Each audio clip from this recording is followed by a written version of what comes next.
নমস্কার, প্রথমেই দেখে নেব আজকের সংবাদ শিরোনাম। আকাশ থেকে টাকার বৃষ্টি, মালদহে হইচই। বাঘিনী জিনাত নিয়ে সচেতনতা বার্তা, ভাইরাল বিশেষভাবে সক্ষম লোকশিল্পীর টুসু গান। পাসপোর্ট জালিয়াতিতে পুলিশের জালে আরও এক, দত্তপুকুর থেকে গ্রেপ্তার মোক্তার আলম। চার্জশিটে কেন উল্লেখ নেই সিএফএসএল রিপোর্টের, ফের জুনিয়র ডাক্তারদের নিশানায় সিবিআই। দীর্ঘ প্রতীক্ষার অবসান, এসপ্ল্যানেড শিয়ালদহ লাইনে সফল ট্রলি ট্রায়াল রান মেট্রোর। একসঙ্গে মুখ্যমন্ত্রীর লেখা সব গান শোনার সুযোগ, নতুন বছরে হবে বিশেষ কনসার্ট। গত 10 বছরের উষ্ণতম বড়দিন, শীত ফিরবে কবে? প্রতিদিন নিয়মিত সঠিক খবর শোনার জন্য বর্ধমান নিউজ টিভি চ্যানেলটি সাবস্ক্রাইব করুন। আসছি বিস্তারিত খবরে। আকাশ থেকে পড়ছে টাকা, 5 টাকা, 10 টাকার কয়েন, সেই সঙ্গে পড়ছে 2 টাকার কয়েনও।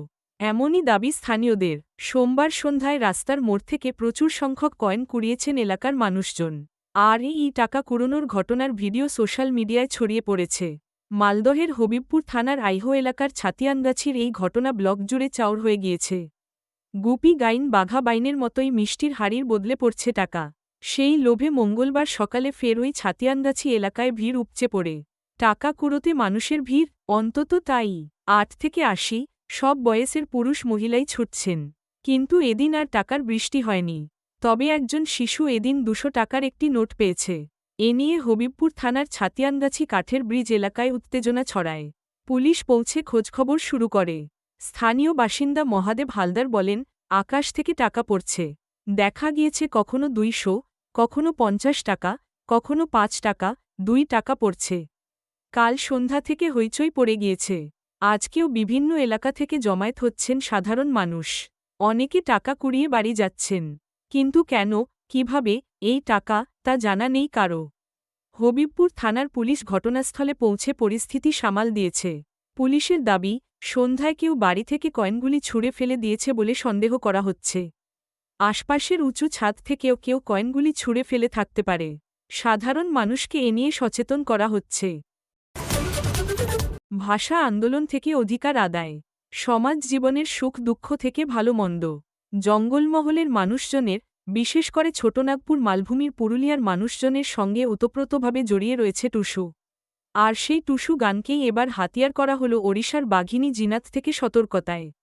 কংসাবতী দক্ষিণ বন বিভাগের যৌথ বন পরিচালন কমিটির বিশেষভাবে সক্ষম সদস্য তিলক তন্তুবাইয়ের গলায় ওই টুসু গান এখন পুরুলিয়ার জঙ্গলমহলে বাঘিনীর আতঙ্কের মধ্যেই ভাইরাল। সামাজিক মাধ্যম থেকে স্মার্টফোনের হোয়াটসঅ্যাপে ঘুরছে, বাঘ ঢুকেছে রাইকা পাহাড়ে, তোরা যাস নারে ভাই বন ধারে। তিলকের কথায়, একজন যৌথ বন পরিচালন সমিতির সদস্য হয়ে বন্যপ্রাণ থেকে মানুষজনকে সচেতন করা আমার দায়িত্বের মধ্যে পড়ে। আর সেই দায়িত্বর বিষয়টির মাধ্যম করেছি জনপ্রিয় টুসু গানকে। ওই টুসু গানের কথায় কথায়, লাইনে লাইনে জিনাত থেকে সতর্ক ও সচেতনতা বার্তা। তিলক গাইছেন, জংলি পথে যাস না রে ভাই। বন দপ্তরের কথা যৌথ বন পরিচালন সমিতির সদস্য যেভাবে টুসু গানে তুলে ধরলেন তাতে বাহবা জানাচ্ছেন বন দপ্তরের আধিকারিক থেকে সাধারণ মানুষজন। কংসাবতী দক্ষিণ বন বিভাগের ডিএফও পূরবী মাহাতো বলেন, যৌথ বন পরিচালন সমিতির সদস্যকে কুর্নিশ জানাই। যে কাজ আমাদের করা দরকার সেই কাজ দায়িত্ব নিয়ে ওই পরিচালন সমিতির সদস্য করেছেন। তার গানে রয়েছে বাঘের নজরদারিতে বনকর্মীদের অক্লান্ত দিন রাত পরিশ্রমের কথা। এই বাঘিনী যে বেলপাহাড়ির কাকড়াঝড় হয়ে বান্দোয়ানের জঙ্গলে ঢুকেছে সেকথাও গানে তুলে ধরেন তিনি।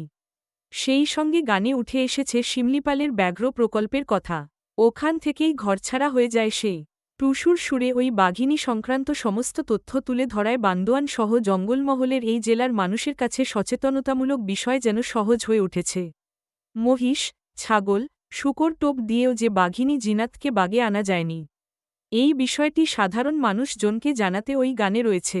সেই সঙ্গে টুসুর গানে এই বাঘকে নিয়ে আতঙ্কের ছবি ফুটে উঠেছে। কেমনভাবে এই জঙ্গলমহলে বাঘ ঢুকে গেল সেই দুঃখ গানে ফুটে ওঠে। এই বান্দোয়ান যে শালমহুল সবুজ পাহাড়ে ঘেরা সেটিও রয়েছে ওই গানে। পাসপোর্ট জালিয়াতিতে গ্রেপ্তার আরও এক, দত্তপুকুরের বাড়ি থেকে ধৃত মোক্তার আলম নামে এক যুবক। বাজেয়াপ্ত করা হয়েছে একাধিক এটিএম কার্ড, প্যান কার্ড সহ বেশ কিছু নথি। মৌলবাদীদের দাপটে উত্তাল বাংলাদেশ, চরমে হিন্দু নির্যাতন। পরিস্থিতি এতটাই জটিল যে অনেকেই চেষ্টা করছেন কোনোক্রমে ভারতে চলে আসার। এদিকে সীমান্তে নজরদারি বাড়িয়েছে কেন্দ্র। এই পরিস্থিতিতে গত 15ই ডিসেম্বর ভারতের ভুয়ো পরিচয়পত্র তৈরি করে পাসপোর্ট বানিয়ে দেওয়ার অভিযোগে গ্রেপ্তার করা হয় সমরেশ বিশ্বাস ও দীপক মণ্ডলকে। তাদের জেরা করেই একের পর এক চাঞ্চল্যকর তথ্য পেয়েছে পুলিশ। রাজ্যের একাধিক জেলা থেকে বেশ কয়েকজনকে গ্রেপ্তার করা হয়।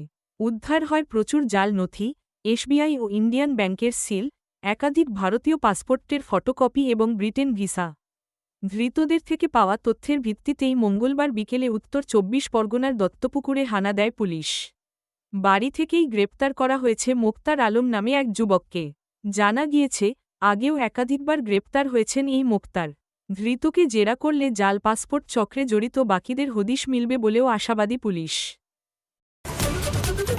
দীর্ঘ প্রতীক্ষার অবসান। বউবাজারে সুড়ঙ্গে লাইন পাতার কাজ শেষ হয়েছিল কয়েকদিন আগে। এবার এসপ্ল্যানেড শিয়ালদহ লাইনে সম্পূর্ণ হল ট্রলি ট্রায়াল। তার মধ্যে রয়েছে বউবাজার এলাকাও।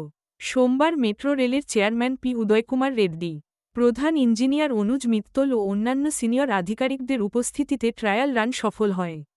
এই রুটে বউবাজার থেকে হাওড়া ময়দান পর্যন্ত কাজে বারবার বাধাপ্রাপ্ত হচ্ছিল মেট্রো কর্তৃপক্ষ। 2019 সালের আগস্ট মাসে বউবাজারে মেট্রো স্টেশনে কাজ চলাকালীন দুর্গা পিতুরি লেন ও স্যাকরা পাড়া লেনের একাধিক বাড়িতে ফাটল ধরে। টানেলের ভিতরে জল ঢুকতে থাকে। আটকে পড়ে মেট্রোর খননকারী একটি যন্ত্র। তারপর দীর্ঘ টালবাহানার পর ফের কাজ শুরু হয়। 2022 সালের মে মাসে ফের জল ঢুকতে থাকতে টানেলে ফাটল ধরে আরও বহু বাড়িতে। সেই রেশ কাটতে না কাটতেই অক্টোবর মাসেও একই ঘটনা ঘটে। এরপর বেশ কিছুদিন বন্ধ থাকে এই অংশে সুড়ঙ্গ তৈরির কাজ। পরে কাজ শুরু হলেও আশঙ্কা ছিলই। তবে কিছুদিন আগে ওই সুড়ঙ্গের কাজ শেষ হয়, লাইনও পাতা হয়। অবশেষে সোমবার ট্রলি ট্রায়াল রান সফল হয়েছে। খুশির হাওয়া মেট্রোর শীর্ষ আধিকারিক থেকে কর্মীদের মধ্যে। ট্রায়াল রান সফল হওয়ায় এই যুদ্ধে সঙ্গে যুক্ত সকলের প্রশংসা করেছে মেট্রো কর্তৃপক্ষ। এই কাজ শেষ হয়ে গেলে সেক্টর 5 থেকে হাওড়া ময়দান পর্যন্ত মেট্রো চলাচল শুরু হবে। কলকাতার সঙ্গে উপকণ্ঠের শহর হাওড়ার সংযোগ আরও মজবুত হবে। মুখ্যমন্ত্রী মমতা বন্দ্যোপাধ্যায়ের লেখা ও সুর দেওয়া গান বিভিন্ন সময়ে শুধু জনপ্রিয়তার শীর্ষে পৌঁছয়নি, রীতিমতো প্লাটিনাম ডিস্ক পেয়েছে। মহালয়ার প্রকাশিত তার গান পুজোর মধ্যেই ইউটিউবে মিলিয়ন ভিউয়ার ছাড়িয়ে গিয়েছে। সুরুচি সংঘের পুজোর থিম সং এখনও অজস্র মানুষের মোবাইলে রিংটোন হয়ে ঘুরছে। এবছরও মুখ্যমন্ত্রীর যে 6টি গান একসঙ্গে রিলিজ হয়, তার সমস্ত গানই জনপ্রিয়তায় শীর্ষে পৌঁছে গিয়েছে। কিন্তু কখনোই তৃণমূল নেত্রীর সমস্ত গান একসঙ্গে এক মঞ্চে শোনার সুযোগ পাননি সঙ্গীতপ্রেমীরা। এবার সেই সুযোগ এসে গিয়েছে বাংলার সাধারণ মানুষের কাছে। আগামী 12ই জানুয়ারি রাজরাঙা খেলার মাঠে একটি বিশেষ কনসার্ট হচ্ছে, শুধুমাত্র মুখ্যমন্ত্রীর 32টি গান নিয়ে। স্বামী বিবেকানন্দর জন্মদিন তথা যুব দিবসে এই কনসার্ট এক বিশেষ মাত্রা নিতে চলেছে। কনসার্টে অংশ নেবেন গানগুলি যারা করেছেন সেই সমস্ত প্রথিতযশা শিল্পীরাই। গাইবেন ইন্দ্রনীল সেন, শ্রীরাধা বন্দ্যোপাধ্যায়, অরিত্র, মনোময় ভট্টাচার্য, রাঘব চট্টোপাধ্যায় প্রমুখ শিল্পী। বিশেষ এই কনসার্টের উদ্যোক্তা বড় চেয়ারম্যান সুশান্ত ঘোষ মঙ্গলবার জানিয়েছেন, মুখ্যমন্ত্রীর অনুমতি নিয়েই 32টি গান শোনানোর ব্যবস্থা হচ্ছে। ওই দিন থেকেই রাজরাঙা ক্লাব সমন্বয়ে ওই মাঠে 5 দিনের পিঠেপুলি উৎসব শুরু করছে। অন্যান্য দিনও সাংস্কৃতিক অনুষ্ঠান থাকবে। প্রতিদিন বিকেল 5টা থেকে রাত 9টা পর্যন্ত উৎসব চলবে। ডিসেম্বরের শহরে শীতের দেখা মেলেনি সেভাবে। সকলে অপেক্ষায় ছিলেন যদি বড়দিনে নামে পারদ। কিন্তু না, 25 ডিসেম্বরেও তিলোত্তমায় দেখা নেই শীতের আমেজের।